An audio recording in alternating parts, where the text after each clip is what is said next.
Public school Uparipur Shambhuganj Jaunpur.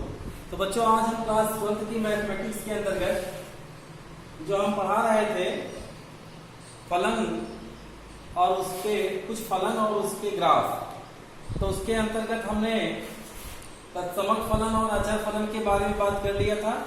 आज हम तीसरा बता रहे हैं बहुपद फलन। बहुपद फलन जिसे पॉलिनोमियल फंक्शन भी कहते हैं या फिर बहुपदी फलन। इसकी डिफिनेशन देख लीजिए। फलन f r टू r एक बहुपदी फलन कहलाता है यदि r के प्रत्येक x के लिए y f(x) a0 plus a1x plus a2x square plus and so on plus anx power n, जहां n एक ऋणेतर पूर्णांक है यानी n ऋण नहीं है, तथा जो a0 a1 a2 and so on n है ये बिलोंग्स टू r यानी ये वास्तविक संख्याएं हैं। तो इसी को हम कहते हैं बहुपद फलन। इस प्रकार का a0 plus a1x plus a2x square plus and so on plus nx power n, जहां n जो है वो ऋणात्मक पूर्णांक है यानी n ऋण नहीं है, तथा a0 a1 a2 and so on n जो है ये वास्तविक संख्याएं हैं। इसकी परिभाषा, बहुपद की परिभाषा इसी से बनाए थे कक्षा 9 में, आपको हमने बताया होगा। ठीक उसी तरह का है ये। तो ये हो गया a0 a1 a2 and so on an, ये वास्तविक संख्याएं हैं। अर्थात यहां होना क्या चाहिए कि जो चर है, चर की जो घात n है वो ऋणेतर पूर्णांक हो, ऋण न हो और पूर्णांक हो। यानी बहुपदी फलन के लिए कंडीशन है कि ये चर की जो घात है n ऋण नहीं होना चाहिए और पूर्णांक हो, और जो उसके गुणांक है चर के a0 a1 a2 and so on an, ये वास्तविक संख्याएं होना चाहिए। जैसे देखिए ये एक फलन है f(x) x³ plus 3x square minus √2x plus 5। ये बहुपदी फलन है। क्यों? क्योंकि इसमें जो चर की घात है वो 3 2 1 और यहाँ 0 है, तो ये ऋणेतर भी है और पूर्णांक भी है, ऋण भी नहीं है पूर्णांक भी है। और जो इसका गुणांक है 1 3 माइनस √2 और प्लस 5, ये सभी वास्तविक संख्याएं हैं। अतः यह फलन, यह बहुपदी फलन है। और अगर यही इस तरह से लिख दें gx x power 4 plus 3/x³ minus √x, तो ये बहुपद नहीं है, बहुपदी फलन नहीं है, क्योंकि यहाँ इसकी ये जो चर की घात है ऋणात्मक है और यहाँ चर की जो घात है भिन्नात्मक है, क्योंकि इसकी पावर हो जाएगी 1/2 और इसको ले आएंगे 3x पावर -3 हो जाएगा। तो यह बहुपद नहीं है, यह बहुपद नहीं है और यह बहुपदी फलन है और यह बहुपदी फलन नहीं है। अब देखो बेटा, अगर हम बहुपदी फलन का ग्राफ प्लॉट करें,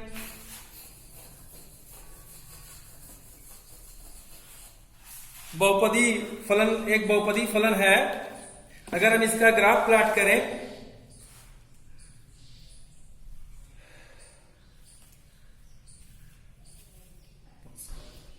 अब एक फंक्शन दिया है f(x) x², x belongs to r, तो फलन f r टू r, इसका हमें ग्राफ प्लॉट करना है। तो इसके पहले हम संबंध ज्ञात करके, इसके रिलेशंस ज्ञात करके हम प्रमिति को बना के फिर ग्राफ प्लॉट करते हैं। देखिए इसका ग्राफ कैसा प्राप्त होता है कि x y f(x), तो x -3, तो f(x) हो जाएगा 9, क्योंकि -3 का वर्ग करेंगे, -3 का वर्ग करेंगे तो 9 होगा। -2 4 -1 1 0 0 हो जाएगा, 1 का वर्ग 1 हो जाएगा, 2 का 4 हो जाएगा, 3 का 9 हो जाएगा। अब देखो बेटा, अगर इस हम बहुपदी फलन का ग्राफ प्लॉट करें देखो कैसा प्राप्त होता है। फिर उस ग्राफ से आप देख लेना कि इसका परिसर क्या होगा और इसका फलन क्या होगा, सॉरी इसका प्रांत क्या होगा, इसका परिसर क्या बनेगा। अब इसका अगर हम ग्राफ प्लॉट करते हैं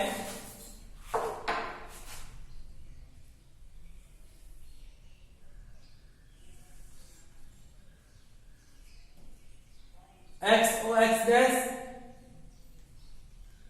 y o y डैश, 1 2 3 4 5 6 -1 -1 -2 -3 -4, ऊपर चले 1 2 3 4 5 6 7 8 एंड सो ऑन। अब देखिए हम अगर इसका हम ग्राफ प्लॉट करें, इसका एक क्रमितीय गुण होगा -3 9 -2 4 -1 1 0 0 1 1 2 4 3 9। अब यहां देखिए आप 0 0 फिर 1 1 फिर 2 4 2 4 3 9, फिर इधर चलिए -1 1 -1 1 -2 का 4।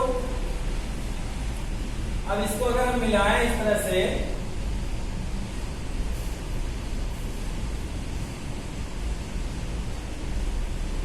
इस तरह का ग्राफ हमको प्राप्त हो जाता है। इस तरह का ग्राफ हमको प्राप्त हो जाता है। अब आप देखिए जो इसका जो प्रांत बन रहा है, तो प्रांत तो इसका -3 -2 -1 0 1 2 3 यानी समस्त वास्तविक संख्याएं हो जाएंगी। इसका जो प्रांत बनेगा वो वास्तविक संख्याएं हो जाएंगी और इसका जो परिसर बनेगा 9 4 1 0 1 4 9, तो ये इसका परिसर भी वही हो जाएगा। इसका परिसर भी वास्तविक संख्या ही होगा, परिसर भी वास्तविक संख्या होगा और प्रांत भी वास्तविक संख्याएं होगा। प्रांत और परिसर दोनों ही इसकी वास्तविक संख्याएं होंगी। तो इस तरह से हम इसका ग्राफ प्राप्त करते हैं और ग्राफ से हम ये ग्राफ से भी जान लेंगे और इससे भी जान लेंगे कि इसका जो रेंज क्या है और इसका प्रांत क्या है और इसका कोडोमेन यानी सह प्रांत क्या है। ये सारी चीजें हम ग्राफ से भी देख सकते हैं और इसका जो संबंध हम बनाएंगे इससे भी देख लेंगे, इससे भी। तो ये फलन है। तो ये हो गया आपका बहुपदी फलन और इसका ग्राफ। इस तरह से आप ग्राफ भी प्लॉट कर सकते हैं। ग्राफ प्लॉट करना सीख लीजिए, फिर त्रिकोणमितीय फलन में काम करेगा। आगे जो आपका 12th पढ़ाया जाएगा उसमें भी। अब आगे है इसके बाद परिमेय फलन। चौथा नंबर है आपका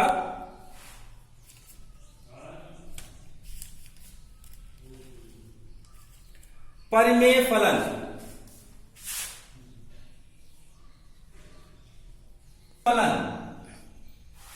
परिमेय फलन किस प्रकार का होता है? fx/gx।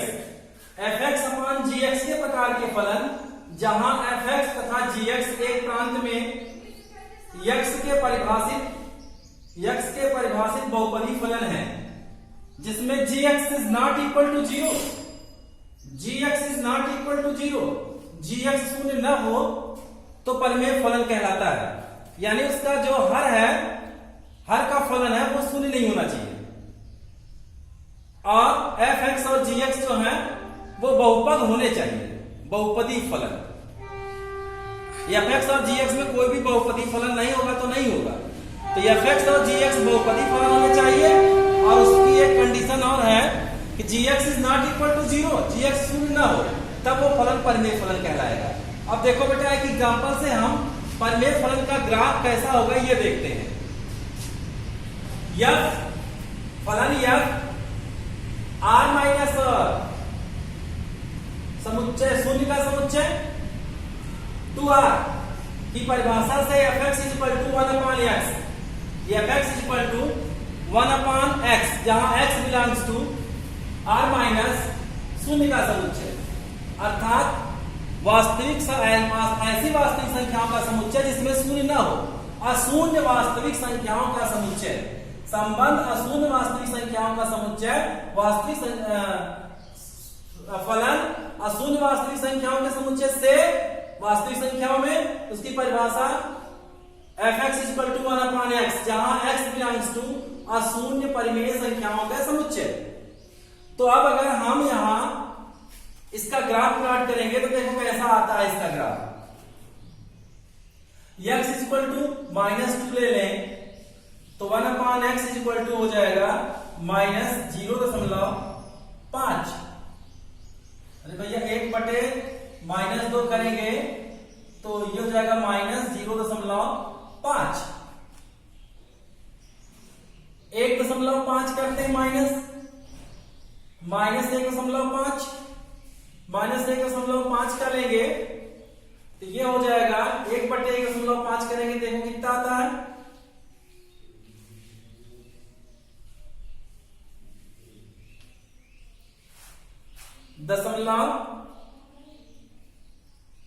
.67 -1 का करेंगे तो -1 ही आना है, और 0.5 का करेंगे तो 0.5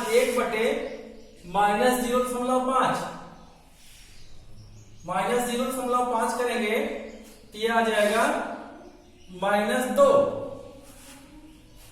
और फिर 0.25 का करेंगे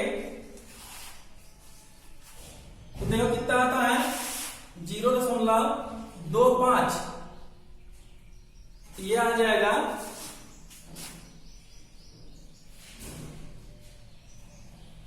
-4।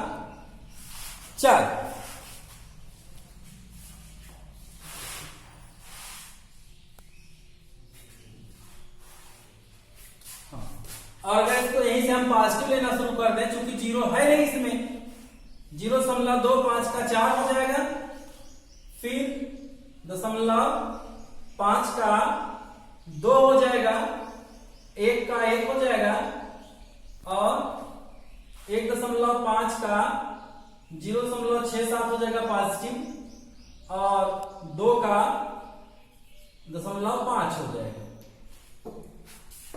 अब देखिए इसका जब हम क्रमित युग्म बनाएंगे, जो संबंध बना वो -2 -0.5 -1.5 का 1.6 ऐसे क्रमित युग्म बनेंगे। और जब इसका हम ग्राफ प्लॉट करते हैं तो देखो कैसा आता है। जब इसका हम ग्राफ प्लॉट करेंगे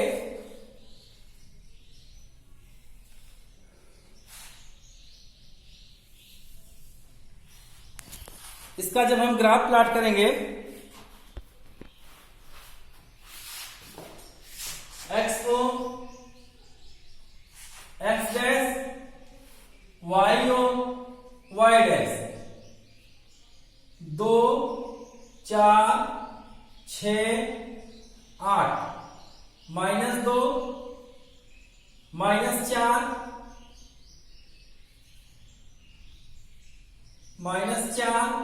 -6 एंड सो ऑन। इधर 2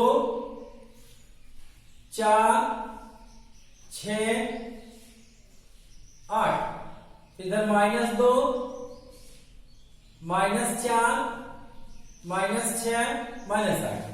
तो इस तरह से जब हम इसका ग्राफ प्लॉट करेंगे तो जो हमारा ग्राफ आएगा वो इस तरह से आएगा।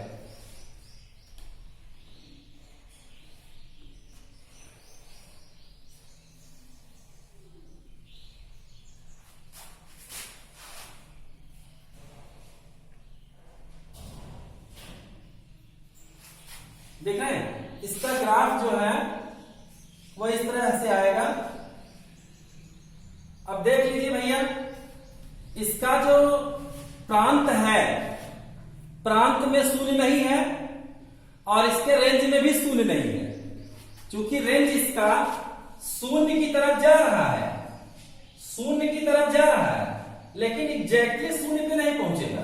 जैसे यहां देखिए आप, जब हमने 0.25 लिया, 0.25 लिया, तो ये 4 की तरफ गया। फिर 0.5 जब ले रहे हैं, 2 की तरफ आ रहा है, फिर 1 की तरफ आ रहा है। 1.5 लेने पर जैसे जैसे इधर बढ़ रहे हैं, ये बढ़ तो रहा है इधर शून्य की तरफ, लेकिन एग्जैक्टली शून्य पे नहीं आएगा। 0.0000 करके जाएगा। देखिए यहां ये 0.0 के निकट आएगा, लेकिन 0 पर नहीं आएगा। अर्थात इसका जो प्रांत होगा वो भी अशून्य वास्तविक संख्या होगी और इसका परिसर भी अशून्य वास्तविक संख्या ही होगा। तो इस तरह से ये ग्राफ आपका हो गया किसका, परिमेय फलन का। अब एक है मापांक फलन, जिसे हम मॉडुलस फलन कहते हैं। उसको देखिए आप, इसको आप सीख लीजिए पूरा बनाना और ग्राफ को पढ़ना सीख लीजिए। इसके डिटेल में एक आध दिन और हम बता देंगे आपको। अब इसके बाद है मापांक फलन, मापांक फलन या मॉडुलस फलन।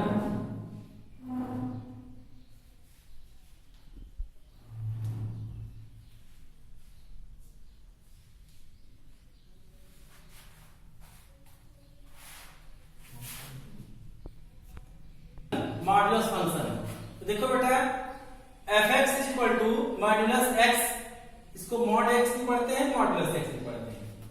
प्रत्येक x ∈ R द्वारा परिभाषित फलन f R मापांक फलन कहलाता है। अब इसमें देखिए भैया, इसमें x के प्रत्येक ऋणेतर मान के लिए f(x) जो है वो x के बराबर होता है, परंतु x के ऋण मानों के लिए f(x) का मान x के मान के ऋण मान के बराबर होता है।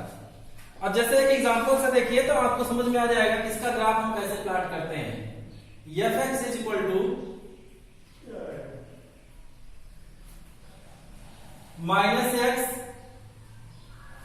-x होगा तो x is greater than equal to less than equal to 0।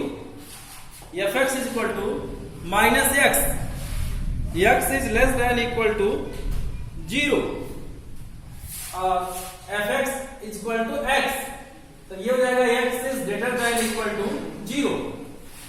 f(x) = -x, जहां x is less than equal to 0, x का मान 0 या 0 से कम होगा। और अगर f(x) = x है तो 0 या 0 से अधिक होगा, क्योंकि f(x) = अगर -x रखते हैं, देखिए हम f(x) = -x रखते हैं तो तो इसका जो मान प्राप्त होगा हमको क्रमित युग्म -x और f(x), x का मान अगर हम लेते हैं 0 तो 0 हो जाएगा, 1 लेंगे तो -1 हो जाएगा, 2 लेंगे तो -2 हो जाएगा। तो इस तरह से 3 लेंगे तो -3, 4 लेंगे तो -4, तो इस पर डिपेंड करेगा। तो ये इसकी जो वैल्यू होगी x की, वो ऋणात्मक संख्याएं और शून्य, और -x लेने पर, x लेने पर धनात्मक संख्याएं और शून्य। तो इस तरह से अगर हम इसका ग्राफ प्लॉट करें,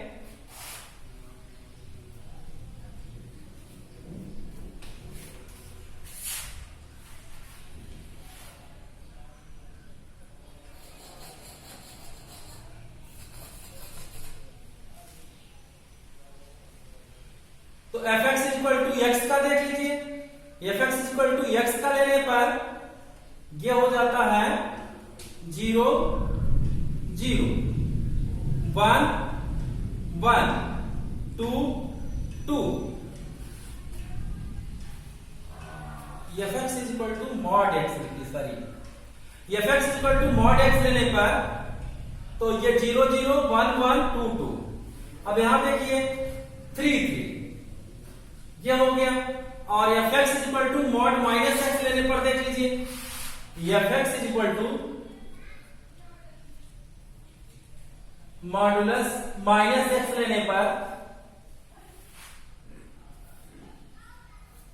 ये x हो गया fx हो गया 0 0 -1 का जब x का मान -1 लेंगे तो इसका मान आ जाएगा 1 चूंकि मॉडुलस सदैव धनात्मक होता है मॉडुलस सदैव धनात्मक होता है मॉडुलस x का भी x होगा और x का भी मॉडुलस x होगा तो -1 का भी 1 होगा और 1 का भी 1 होगा -2 का 2 -3 का 3 अब देखिए इसका अगर हम ग्राफ प्लॉट करते हैं मापांक फलन का तो देखिए किस तरह से प्राप्त होता है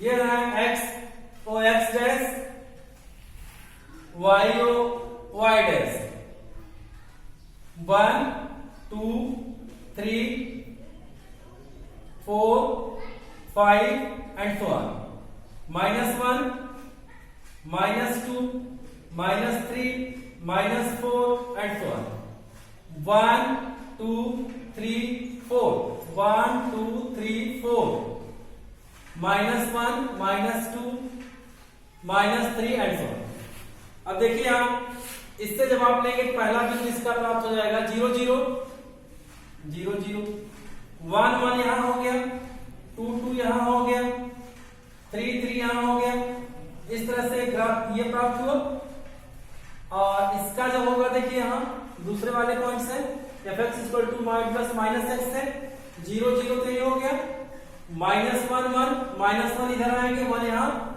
-2 का 2 -3 का 3 इसका ग्राफ इस तरह से हो जाएगा अब यहां पर अगर आप ध्यान से अवलोकन करें तो आप देखेंगे कि जो इसका प्रांत होगा वो तो r हो जाएगा सभी वास्तविक संख्याएं हो जाएंगी -∞ से +∞ के बीच और जो इसका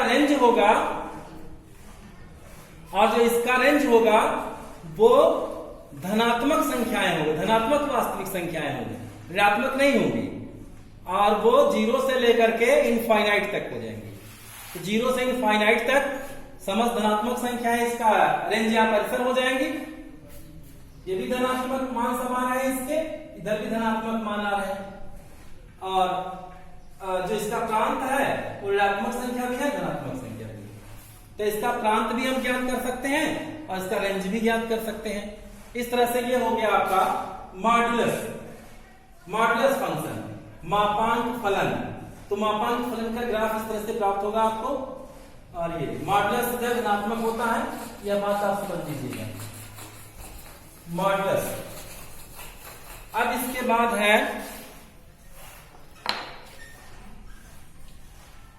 चिन्ह फलन साइनम फंक्शन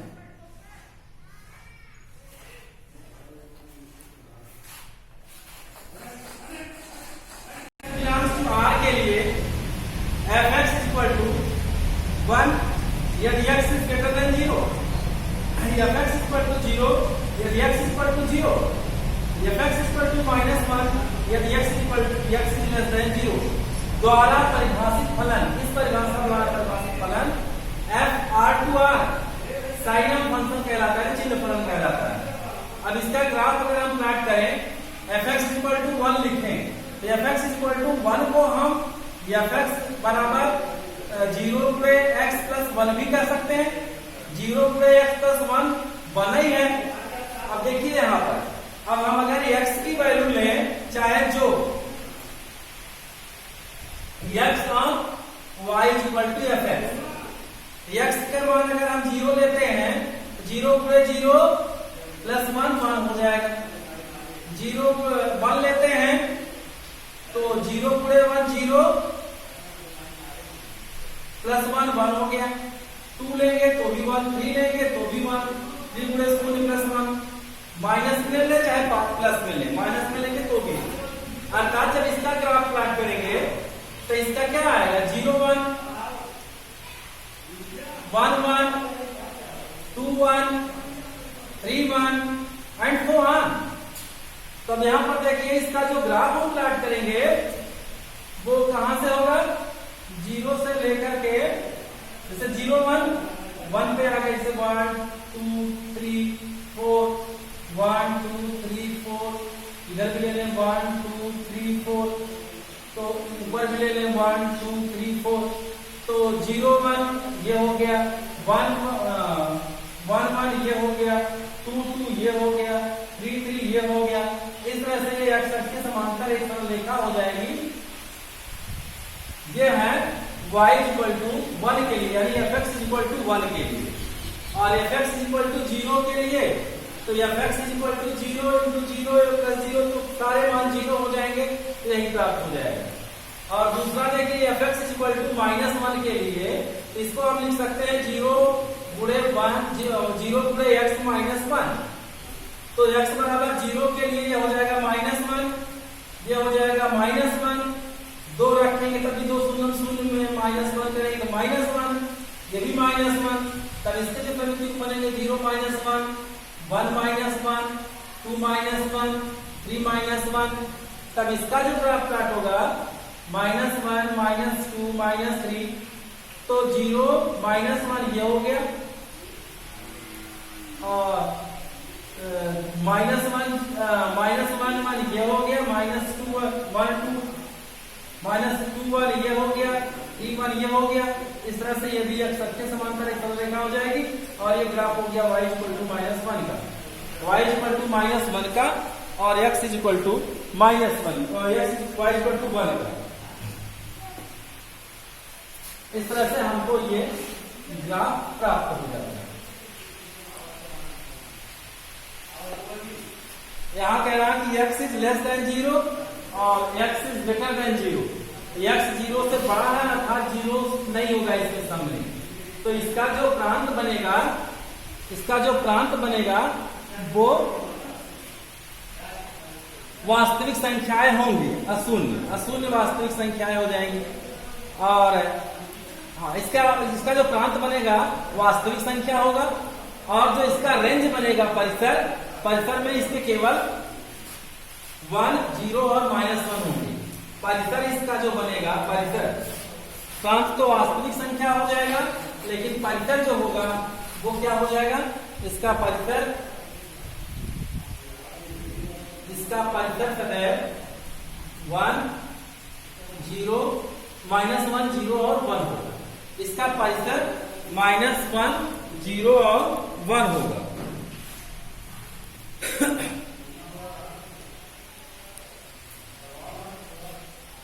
तो होगा वो सभी वास्तविक संख्या हो जाएंगी 0 भी सम्मिलित होगा इसमें। इसका जो प्रांत होगा वास्तविक संख्या और जो परिसर होगा वो -1 0 1 यानी जब इसका हम प्रचित्रण बनाएंगे तो इसके सारे वास्तविक संख्याओं को चाहे जो हम ले लेंगे उसका जो प्रतिबिंब इन तीनों में से कोई ना कोई प्राप्त होगा। चाहे वो 2 होगा तब भी उसका 1 होगा तो भी 2 3 होगा तब भी 4 होगा। अब इसके बाद एक है इसका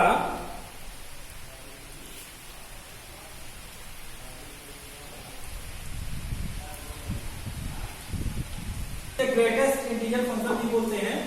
तो महत्तम पूर्णांक फलन क्या है fx इक्वल टू तुल्यता वर्ग x equivalent class x belongs to r द्वारा परिभाषित फलन f r टू r से r x से कम या x के बराबर महत्तम पूर्णांक मान ग्रहण करता है तो ये महत्तम पूर्णांक फलन कहलाता है। अब इसको हम इसके एग्जांपल समझेंगे। तुल्यता वर्ग इक्विवेलेंट क्लास की परिभाषा से तुल्यता वर्ग x इक्वल टू -1 यदि -1 is less than equal to x is less than 0। तुल्यता वर्ग x इक्वल टू 0 यदि 0 is less than equal to x is less than 1। तुल्यता वर्ग x इक्वल टू 1 यदि 1 is less than equal to x is less than 2। तुल्यता वर्ग x equal to 2 या 2 is less than equal to x less than 3 ये है। अब अगर इससे हम ग्राफ प्लॉट करेंगे तो x इक्वल टू -1 लेने पर x की जो वैल्यू होगी वो -1 के बराबर या उससे बड़ी किंतु 0 से छोटी, यानी इसकी जो वैल्यूज होंगी वो 0 नहीं उसमें सम्मिलित होगा, केवल 1 सम्मिलित होगा। और x इक्वल टू 0 तुल्यता वर्ग x इक्वल टू 0 में 0 is less than equal to x is less than 1, यानी 0 इसमें सम्मिलित होगा और x जो है वो 0 से बड़ा होगा और 1 से कम होगा, यानी 0 और 1 के बीच होगी, लेकिन 1 नहीं होगा इसमें। और x इज इक्वल टू 1 के लिए तुल्यता वर्ग x इक्वल टू 1 के लिए 1 is less than equal to x is less than 2, यानी 1 तो होगा लेकिन 2 नहीं होगा और 1 से 2 के बीच के मान इसमें होंगे। इसी तरह से तुल्यता वर्ग x इक्वल टू 2 यदि 2 is less than equal to x is less than 3, यानी इसमें 2 की वैल्यू होगी लेकिन 3 की नहीं होगी, 2 से 3 के पहले तक की इसमें होगी। अब अगर इसका हम ग्राफ प्लॉट करें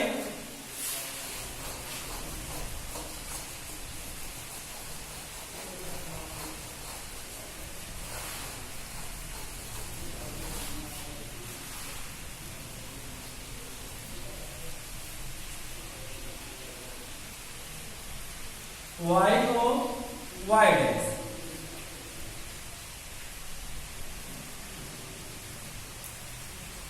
वन 2 3 4 5 -1 -2 -3 -4 1 2 3 4 -1 -2 -3 -4। अब इसमें है x इक्वल टू -1 के लिए तुल्यता वर्ग -1 तो -1 लेस देन इक्वल टू 0, तो मतलब इसमें 0 सम्मिलित नहीं होगा, -1 होगा, -1 होगा 0 नहीं होगा। और दूसरा है x equal to 0 is less than equal to x less than 1,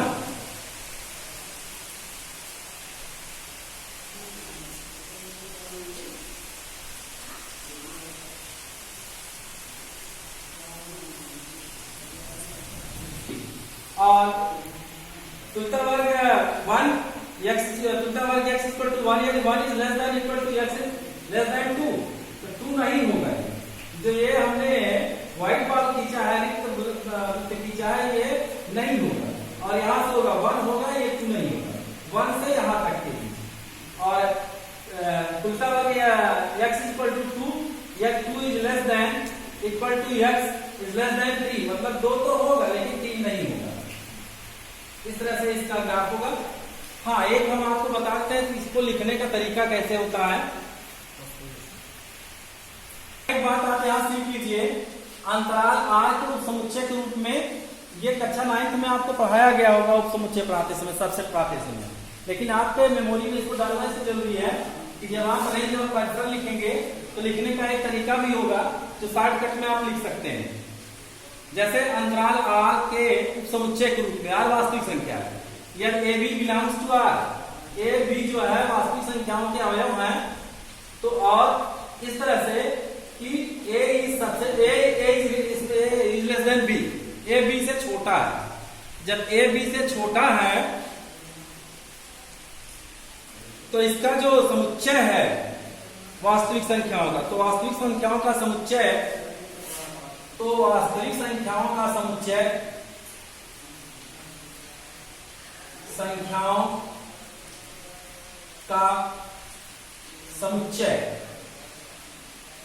जो हमें नियम विधि से लिखते हैं, वास्तविक संख्याओं का समुच्चय x such that a is less than x, a is less than x is less than b।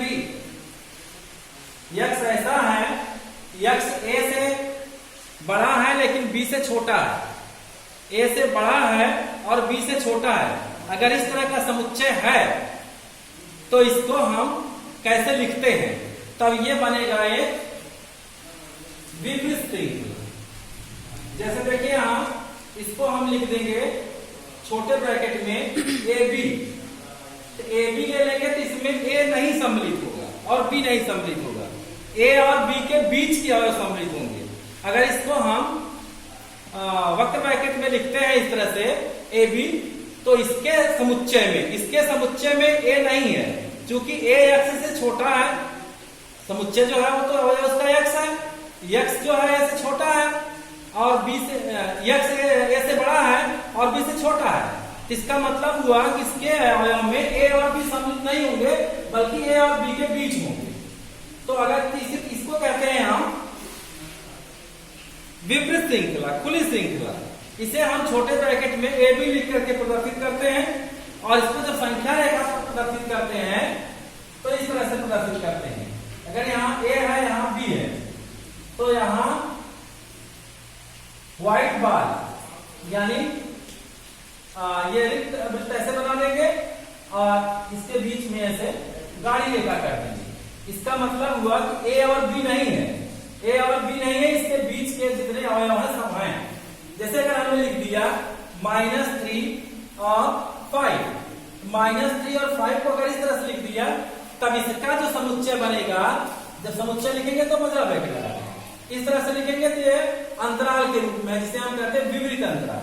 तो विपरीत अंतराल में क्या है, -3 और 5 नहीं होंगे, इसके बीच के सभी अवयव होंगे, -2, -1, 0, 1, 2, 3, 4, इस तरह से इसके इतने अवयव होंगे, इस तरह से इसके इतने अवयव होंगे। अगर इसको शॉर्टकट लिखना है तो इस तरह से लिख देंगे तो इसमें ये नहीं होगा। और अगर यही इस तरह से, हाँ ये तो हो गया क्या आपका विपरीत श्रृंखला। और एक सममित श्रृंखला है, अगर हम ऐसे कहें x such that a is less than equal to x is less than equal to b, a ऐसा है कि जो x से छोटा, x ऐसा है कि a से बड़ा या बराबर है और b से बराबर या छोटा है। इसका मतलब कि इसमें a और b भी सम्मिलित होंगे, तब इसका जब समुच्चय लिखेंगे तब इसको लिखेंगे बड़े वाले ब्रैकेट में ए बी लिख देंगे। इसका मतलब कि ये क्लोज है, ये दोनों अंत जो अंत बिंदु है ये भी इसमें सम्मिलित रहेंगे, यानी इसके जो अंत बिंदु है ये सम्मिलित रहेंगे। तब अगर जैसे -3, 5 को अगर हम यही बड़े ब्रैकेट में लिख देंगे तब क्या हो जाएगा ये, तब ये हो गया सममित श्रृंखला यानी बंद श्रृंखला, अर्थात इसमें ऋण 3 और ऋण 5 भी रहेंगे। तब इसको लिखेंगे -3, -2, -1, 0, 1, 2, 3, 4, 5 ऐसे लिखेंगे। तब इसका जो आप बनाएंगे ए बी का, अगर इस तरह से है ए बी, अगर ए बी इस तरह से है तब इसको हम रिक्त नहीं करेंगे, इसको हम ब्लैक कर देंगे, इसको एकदम काला गाढ़ा कर देंगे और ये ऐसे खींचा आएगा संख्या रेखा पर। इसका मतलब कि ये दोनों पॉइंट्स लिए गए हैं। अभी थोड़ी देर पहले साइन हम पढ़ा रहे थे तो उसमें ऐसे हालो खींचे थे, तब इसका मतलब था कि ये जिस पॉइंट पर है वो नहीं है, जैसे 2 पर है और ये 1 पर है तो 1 तो इसमें सम्मिलित है लेकिन 2 नहीं सम्मिलित है। इसको ऐसे समझ लीजिए। अब ये हो गया आपका, इसको कहते हैं समृद्ध अंतराल। समृद्ध अंतराल में दोनों तरफ बड़े ब्रैकेट लग जाते हैं, बड़े ब्रैकेट लग जाएंगे तो इसके आंत बिंदु ले लिए जाएंगे। अब एक तरफ बंद और एक तरफ खुला भी होता है। जैसे अगर यही इस तरह से लिख ले समुच्चय x such that a is less than equal to x is less than b। अब इसका पहला अनंत बिंदु सम्मिलित होगा और दूसरा विपरीत होगा। पहला अनंत बिंदु बंद रहेगा और दूसरा खुला रहेगा, अर्थात ये नहीं रहेगा ये रहेगा। तब इसको लिखेंगे ऐसे a b, एक तरफ जिस तरफ बंद रहेगा उस तरफ बड़ा ब्रैकेट और जिस तरफ खुला रहेगा तो छोटा ब्रैकेट, यानी ये इसमें समावेश ये रहेगा, इसमें ये नहीं रहेगा। अब इसको जब लिखेंगे ए को हम ये गाढ़ा कर देंगे और बी को हालो कर देंगे, तो ये रहेगा, ए रहेगा बी नहीं रहेगा। अब जैसे हमने लिख दिया -3 और 5 ले लिया, अब इसको यहाँ बड़ा ब्रैकेट लगा दिया छोटा लगा दिया, इसका मतलब कि -3 रहेगा 5 नहीं रहेगा। अब इसमें कौन कौन रहेंगे, -3 -2 -1 0 1 2 3 4 इतने रहेंगे। और ये ऐसा भी हो सकता है x such that x a is less than x is less than equal to b। अब ये खुला रहेगा, ये बंद रहेगा, यानी अब ब्रैकेट इधर छोटा लग जाएगा और इधर बड़ा लग जाएगा, तब ये हो गया आपका। अब इधर रिक्त कर देंगे, इधर पूरा व्हाइट बॉल ब्लैक बॉल, तो ये हो गया आपका ए बी। ए बी इस तरह से चार तरह से लिखा रहेगा। अब जैसे अगर यहां लिख दिया गया -∞ कमा +∞, इसका मतलब हो गया कि -∞ और +∞ नहीं लिया जाएगा, बाकी इसके बीच की समस्त वास्तविक संख्याओं का समुच्चय ये हो जाएगा -∞ और +∞ को छोड़ करके। अब अगर इस तरह से लिखा है, इस तरह से लिखा है 0 कामा ∞, इसका मतलब हो गया कि 0 से लेकर ∞ तक, यानी ∞ इसमें नहीं सम्मिलित है, ∞ से पहले और 0 तक। और अगर ऐसे लिख दिया गया, इसका मतलब कि ∞ भी इसमें इंक्लूड है, इसका मतलब है कि ∞ भी इसमें इंक्लूड है। तो बहुत से अवयवों को लिखने के बजाय इस तरह से हम शॉर्टकट लिख देते हैं। जैसे 1 से 10 तक की संख्याओं का समुच्चय है, 1 से 10 तक की संख्याओं का समुच्चय कोई है 1 2 3 4 एंड सो ऑन 10 तक, तो इसको हम ऐसे अगर लिख देते हैं बड़े ब्रैकेट में 1 10 ऐसे लिख देते हैं, इसका मतलब कि 1 से 10 तक की संख्याओं का समुच्चय। और अगर यही लिख देंगे तो 1 से 10 के बीच, यानी 1 और 10 नहीं रहेगा, बाकी सब रहेंगे। और अगर ऐसे लिख दिया हमने तो 1 रहेगा 10 नहीं रहेगा, 1 से लेकर के 9 तक। और अगर इधर बड़ा ब्रैकेट लगा दिया, इधर छोटा कर दिया, तब 1 नहीं रहेगा, 2 से 10 तक के रहेंगे। इस तरह से हम इसको इस तरह से आपका कहीं कहीं रेंज और परिसर लिखने में, रेंज परिसर या प्रांत लिखने में, डोमेन सह डोमेन, इनके अवयवों को लिखने में शॉर्टकट में या अंतराल के रूप में भी लिखा रहेगा, आप उसको तब समझ लेंगे। कभी कभी आंसर ऐसे ही रहता है, लड़के भ्रमित हो जाते हैं कि ये कहाँ आया। तो इस तरह से हम किसी का रेंज ऐसे लिखा है तो जान लेंगे कि वो समस्त वास्तविक संख्याएं हैं -∞ और +∞ छोड़ करके। इस तरह से अगर उसका प्रांत या परिसर कभी कभी ऐसे आंसर देता है तो लड़के निकालते हैं कि कुछ और संख्याएं आई हैं तो भ्रमित हो जाते हैं। तो ये आप ध्यान से रखिए। अब इस तरह से आपका 11th का पोर्शन लगभग खत्म हो गया। अब थोड़ा सा और बताना है इसमें, बता के फिर आपका 12th में चलते हैं। अब है वास्तविक संख्याओं का, वास्तविक फलनों का बीजगणित। वास्तविक फलनों का बीजगणित।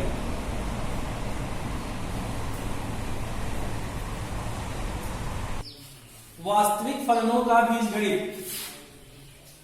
वास्तविक फलनों का बीजगणित। Algebra of real function. Algebra of real function. तो इसमें जो है हम 4 संक्रियाएं हैं। 2 वास्तविक फलनों को हम जोड़ते कैसे हैं, घटाते कैसे हैं, गुणा करते हैं कैसे, भाग करते हैं कैसे। 2 वास्तविक फलनों का योग, यदि f फलन f x2r तथा फलन g x2r, कोई 2 वास्तविक फलन है f x2r और g x2r, ये 2 वास्तविक फलन हैं जहां x is subset of r, x जो है वास्तविक संख्या का समुच्चय है, तो f प्लस g दोनों फलनों के योग का जो फंक्शन है, योग का फलन x2r को सभी x बिलोंग्स टू x के लिए दोनों फंक्शनों के योग का f plus g x equal to f x plus g x, यानी दोनों फलनों के योग के बराबर होगा 2 वास्तविक फलनों का योग। अब जैसे मान लो एफ एक्स इक्वल टू दे दिया x square plus 5x plus 6 और जी एक्स इक्वल टू दे दिया 3x प्लस 7।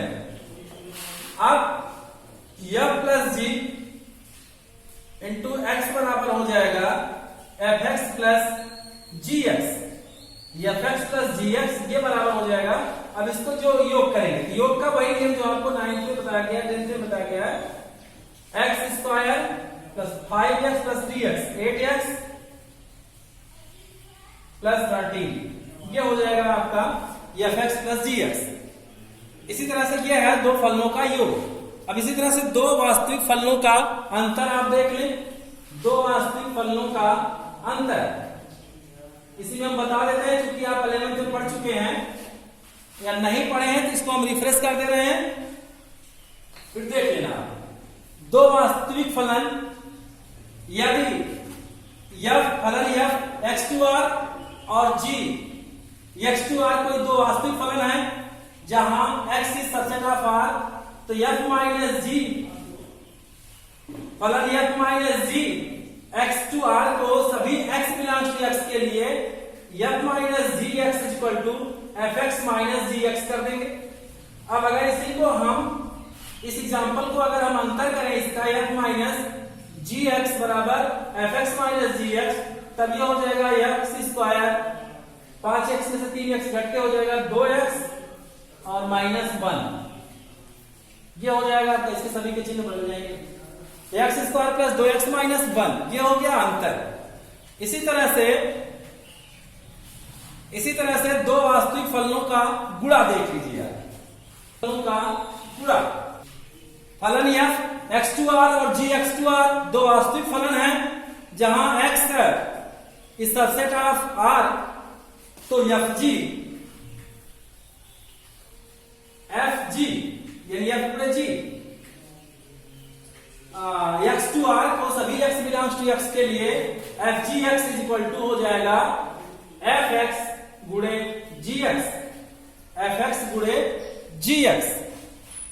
इस प्रकार से परिभाषित करते हैं, तब fx गुणे gx जो होगा वो हो जाएगा fx गुणे gx यानी fgx is equal to fx into gx, तो ये बराबर हो जाएगा x square plus 5x plus 6 into 3x plus 7, आप पूरा कर लेना इसे, ये हो जाएगा। इसी तरह से दो वास्तविक फलनों का भाग फलन देखते हैं, भाग फलन f x2r plus g x2r कोई दो वास्तविक फलन है जहां x is subset of r, तो f अपॉन g फलन f upon g x to r सभी x बिलोंग्स टू x के लिए f अपॉन g x बराबर f x upon g x द्वारा परिभाषित करते हैं। अब इसी तरह से हम ये भाग की संक्रिया करते हैं, जैसे अभी थोड़ी देर पहले मैंने लिखा था ना, fx is equal to x square plus 5x plus 6 और gx is equal to x plus 1 लिख दें, तो f अपॉन g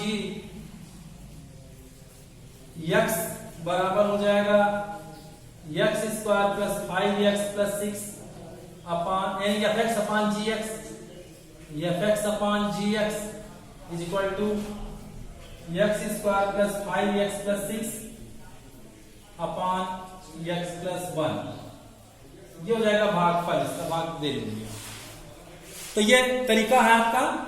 अब इसके बाद जो है आप इसकी एक प्रश्नावली अंतिम है उसको लगा लीजिए, फिर आपका कल से हम टाइप्स ऑफ फलन बताएंगे, टाइप्स ऑफ फंक्शन, फिर टाइप्स ऑफ फंक्शन आपको बताया जाएगा।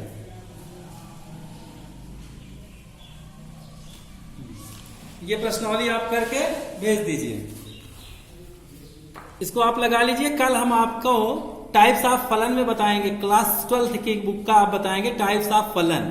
अब ये 11th का पोर्शन खत्म हो गया, इसमें कुछ चीजें और बेसिक बतानी है आपको, अलग से वो बता देंगे। उसके बाद कल आपको टाइप्स ऑफ फलन बताएंगे। और आप यूपी बोर्ड की किताबों के चक्कर में ना पढ़ें, क्योंकि नीट में और जेई में 95% क्वेश्चन जो है वो एनसीईआरटी की बुक से ही आ रहा है, और आपके यूपी बोर्ड में भी इसी से पूछा जाएगा प्रश्न। इसलिए आप कोशिश करिए कि ज्यादा से ज्यादा आप एनसीईआरटी बुक की सवालों को लगाएं, क्योंकि सारे कंपटीशंस में, चाहे वो जो भी कंपटीशन है, सब में एनसीईआरटी पैटर्न के ही क्वेश्चन पूछे जा रहे हैं। अभी जो अभी 13 तारीख को हुआ है आपका नीट की परीक्षा, उसमें भी 95% क्वेश्चंस जो है वो एनसीईआरटी की बुक से ही थे। इसलिए आप एनसीईआरटी को ही प्रेफरेंस दीजिए फर्स्ट। इधर एक हफ्ते हम चले गए थे परीक्षा दिलवाने, नहीं बन पाया था मेरा वीडियो। अब वीडियो आपका बनता रहेगा, आप इसको कल भेज दीजिए, फिर हम आपको टाइप्स ऑफ फंक्शन पढ़ाएंगे। कल इस सवाल को हल करके भेज दीजिए, जो नया है फिर पूछ लीजिएगा।